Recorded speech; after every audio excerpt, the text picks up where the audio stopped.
The 7 Habits of Highly Effective People by Stephen Covey. And look, this is, I think, sold over 25 million copies, so this is going to come as no surprise that this is a life-changing book. And I mean, it talks about the 7 habits, and being proactive, beginning with the end in mind, putting first things first, thinking win-win, seek first to understand then be understood, synergize with people, sharpening the saw. Principles like that, principles to live by that make a difference in your own life. And you could read the principles and go, yeah, great, I know I need to make sure I'm learning all the time, sharpening the saw. I need to know that when I talk to people, I have to listen first and understand what's going through them. Really simple principles, nothing revolutionary, except for the fact it is almost like a journey through a life-changing series of steps that allow you to take personal ownership of these principles in your life to create the experiences for your life in the way that you want.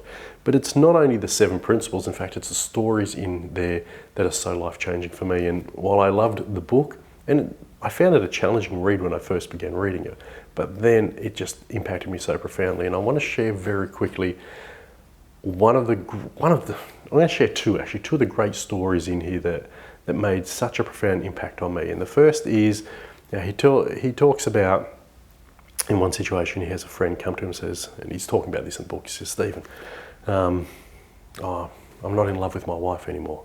I think I'm just going to leave her. He goes, can you give me your suggestion? And he goes, love her. No, Stephen, you don't understand, I don't love her anymore, I'm going to leave her. What do? Love her. But Stephen, I don't love her. Love is a verb, it's a doing word, it's just showing up. And that was just a really interesting thought that I was having around when I still remember that to this very day, and I've shared that story probably thousands of times with clients over the years, because that's a conversation that often is had here within the practice as well. The other one that I think is so profound I want to share with you in a way of a story as well is on paradigm shifts. So Stephen Covey, I mean, the word paradigm means your worldview, the lens that you look through the world with, the way that you perceive or see the world, maybe your belief system. And other people have spoken about paradigms and paradigm shifts, but he spoke particularly elegantly about a scenario where he was on a train and it was busy, it was hot, and there's this child running around screaming, and Stephen is thinking, just this father sitting over there, like the father's just like this, and the kid's running around screaming. And if you can put yourself in that scenario, you might go, oh, that irresponsible parent, brat of a child.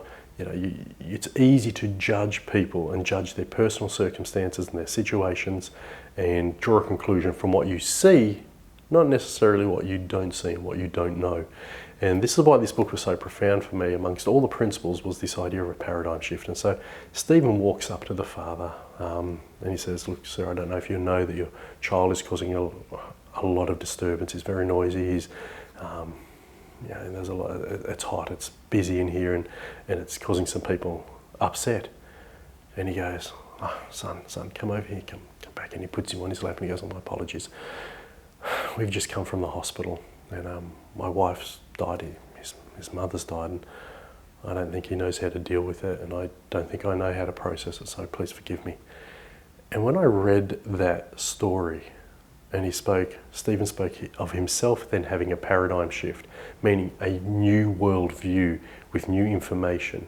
That's when I began to realise I can't judge anyone for what they are doing, for what is taking place in their life, because we don't know the experiences they've had or the influences that have impacted them. So it allows for a greater degree of unconditional love, a high degree of acceptance, and a willingness to serve, add value and impact, and uncover the stories that they have so that you can find ways to serve and add value. So for me, this book wasn't only about effective people, it was about living more effectively, living more truthfully, looking more clearly into the world around you, limiting your own judgments, which are counterproductive anyway, and having more compassion, love and kindness, and wanting to know how you can serve and impact people at a higher level. So it's a really, really great life-changing book.